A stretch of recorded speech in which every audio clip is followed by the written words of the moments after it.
Est-ce que je peux vous demander comment a été cette semaine pour vous?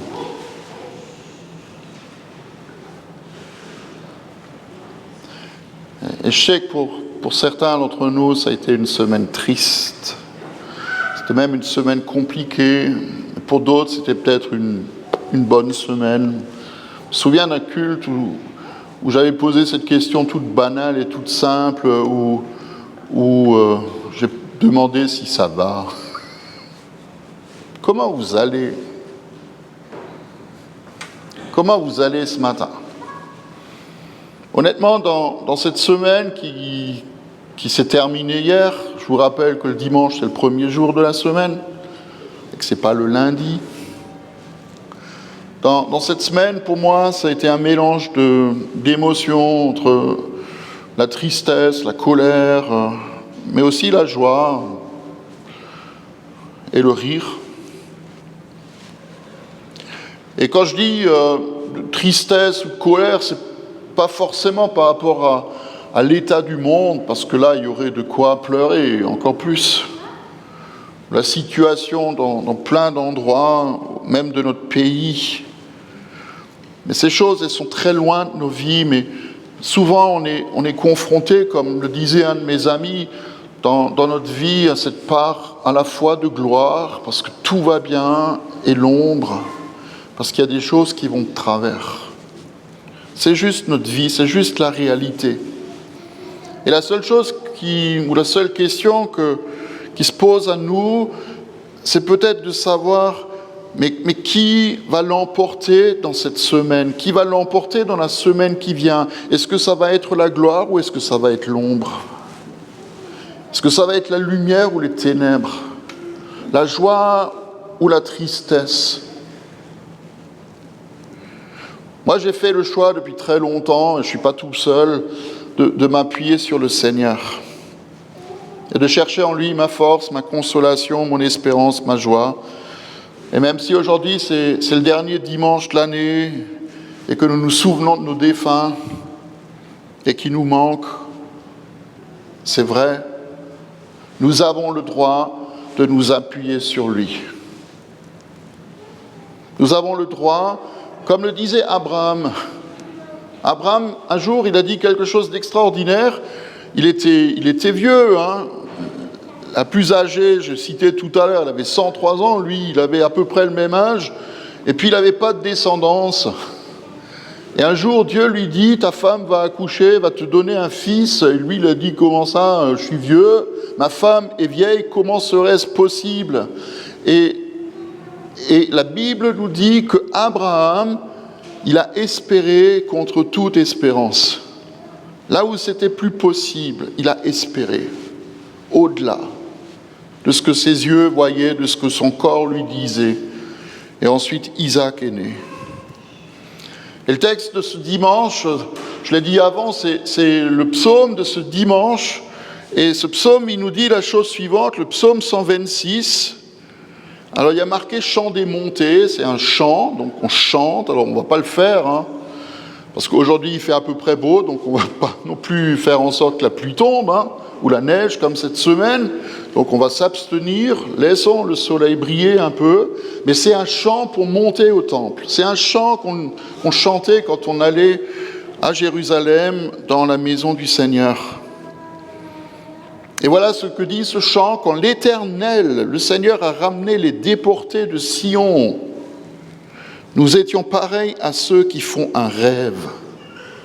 Alors notre bouche était remplie de rire et notre langue poussait des cris de joie. Alors on disait parmi les nations, l'Éternel a fait de grandes choses pour eux. Oui, l'Éternel a fait de grandes choses pour nous et nous sommes dans la joie. Éternel, ramène tes déportés comme tu ramènes les ruisseaux dans le Négev.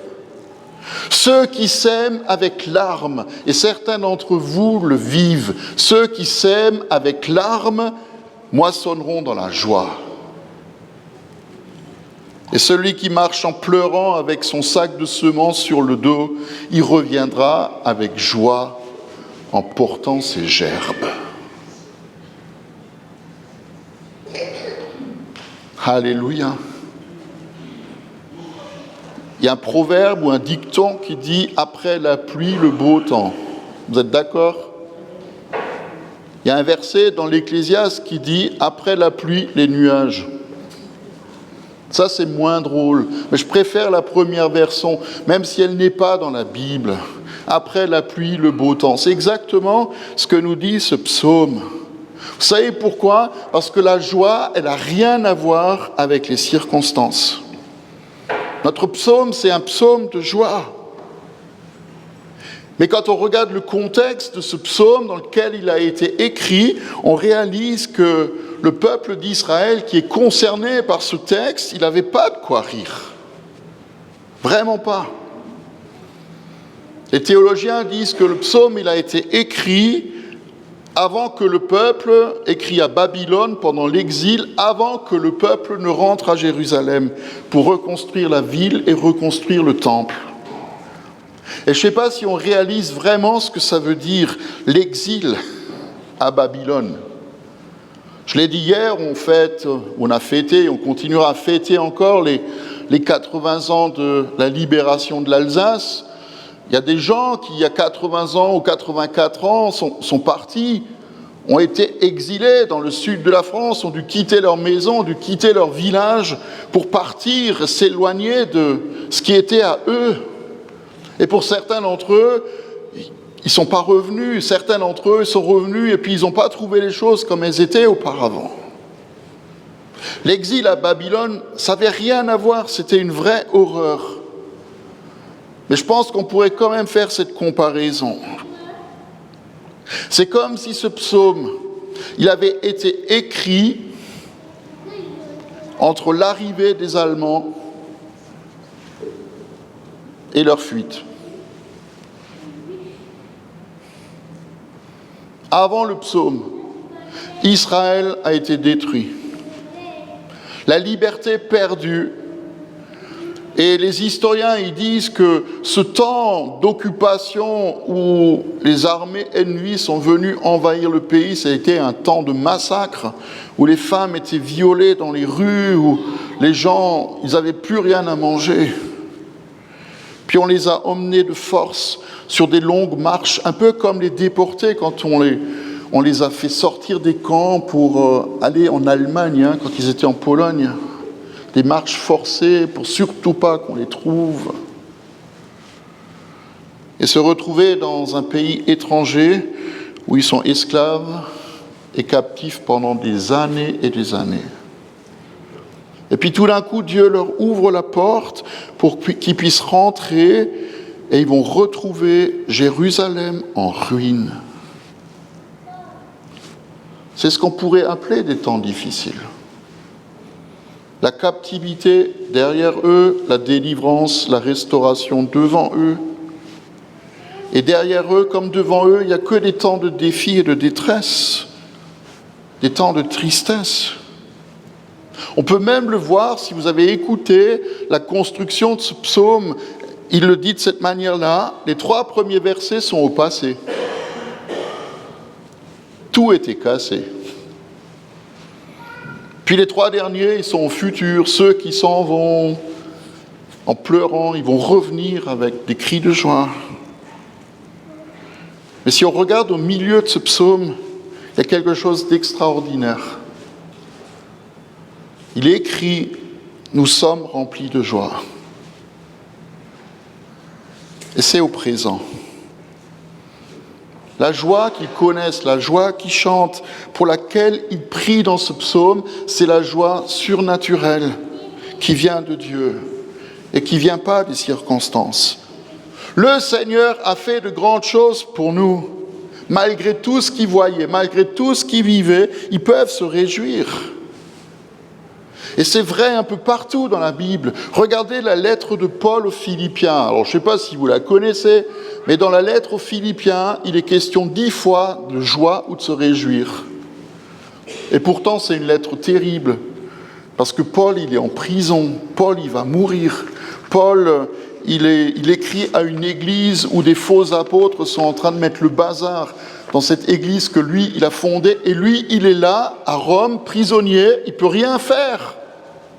Mais il dit, réjouissez-vous toujours dans le Seigneur. Je le répète, réjouissez-vous. Sa joie, comme celle du psalmiste, elle n'est pas dépendante des circonstances, aussi difficiles qu'elles soient. Alors on peut se poser pour nous la question, mais où c'est qu'on peut la trouver, cette joie ? Quelle est la source de cette joie ? Alors évidemment, on peut la connaître parce que nous sommes des êtres humains qui avons la capacité de rire et de se réjouir. On peut la trouver à plein d'endroits, de différentes manières. Mais il y en a qui ne durent pas. Et la joie temporaire que nous pouvons connaître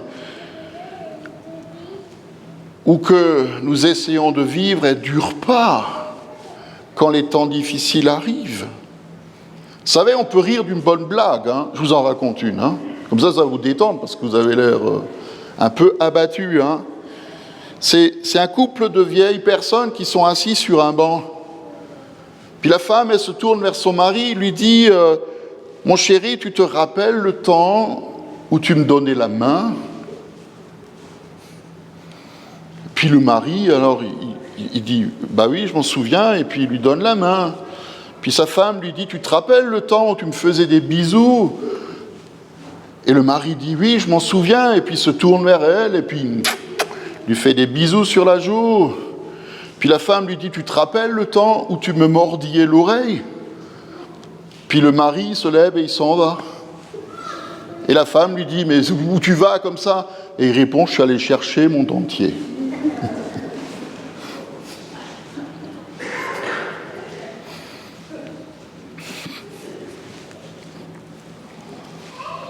Bon.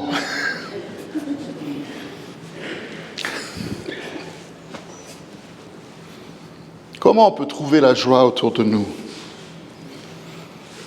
Honnêtement, si l'argent faisait le bonheur, vraiment, qu'est-ce qui se passe si quelqu'un perd son travail, hein ? Si l'ambition de faire carrière fait notre joie, qu'est-ce qui va se passer si tout d'un coup, un AVC t'arrête en plein milieu de ta vie professionnelle ? Comment est-ce qu'on peut avoir cette joie qui dépasse les circonstances, les pertes, les accidents, les décès, les douleurs ?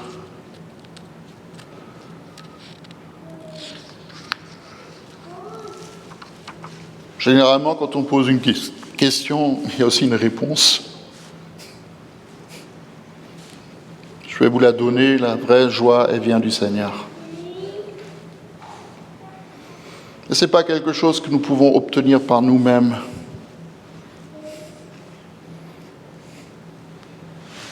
Regardez le psaume. Regardez la fin. Dans sa prière, le psalmiste, il s'attend à ce que Dieu restaure toutes choses, que les larmes vont se transformer en cris de joie. Je vais vous le dire comme ça, on ne va pas prier pour quelque chose qu'on peut obtenir soi-même. Ce n'est pas la peine de prier. Je n'ai pas besoin de prier pour que la joie vienne si je pouvais la produire moi-même.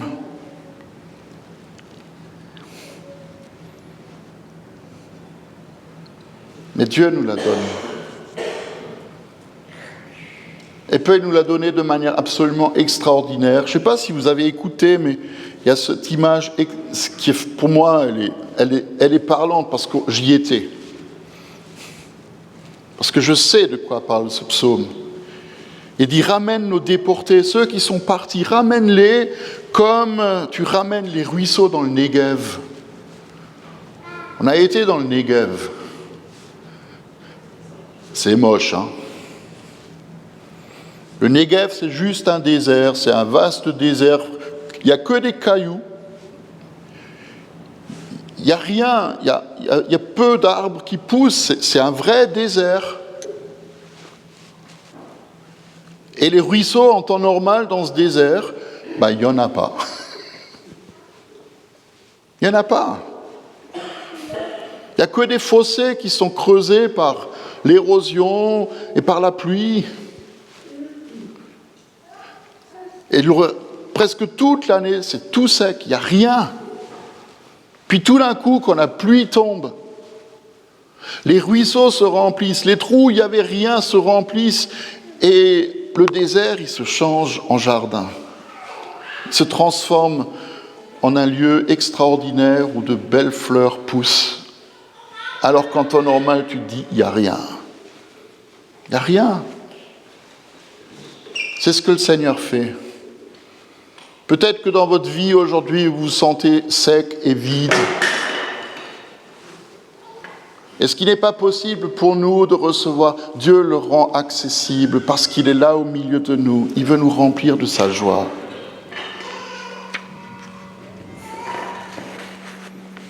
Il veut nous remplir de sa joie. J'aimerais terminer parce que c'est aussi dans des circonstances particulières que cette histoire se passe. À la fin de l'évangile de Jean, quand Jésus ressuscite, il écrit à un moment donné que quand ils ont vu le Seigneur, les disciples furent remplis de joie. Quand Jésus est venu au milieu d'eux, après sa résurrection, ils sont remplis de joie. Et il y a là le secret de la vraie joie. Il y a eu un avant, c'est vrai. Ben oui, 3 jours avant, Jésus meurt. 3 jours avant, tout est fichu. 3 jours avant, c'est la fin du monde pour eux. 3 jours avant, ils n'ont plus de maître. 3 jours avant, leur sauveur, il est mort, il est enterré. Mais il y a aussi eu un après. Comme il y aura un après dans l'éternité, pour nous et nos bien-aimés. Mais au milieu de ce temps-là, entre hier et demain, il y a Jésus qui vient et qui se montre. Et quand il vient et qu'il se montre, alors tout d'un coup, la joie, elle peut venir. Le Seigneur n'est pas seulement la source de la joie, il est leur joie et il veut être la nôtre. Et c'est la joie du Seigneur qui sera notre force, même au milieu des circonstances difficiles, parce qu'il est pour toujours avec nous. Et que nous pouvons le dire jusque dans l'éternité. L'Éternel a fait pour nous et fera encore pour nous de grandes choses.